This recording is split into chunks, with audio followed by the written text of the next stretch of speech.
Paano sasagutin ang mga taong walang respeto sa iyo? Walang tao ang makakaligtas sa pambabastos ng iba.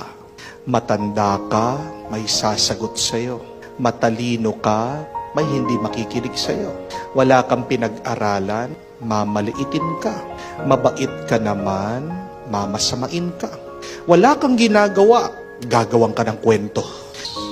Anong magandang gawin pag napakasama na nila sa iyo?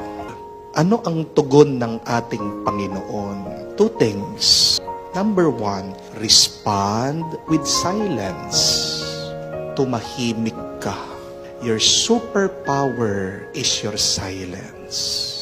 Nagsalita ba si Jesus? May sinabi pa siya? Nung tinutulak siya? Nung pinapatay siya? Wala. He remained silent.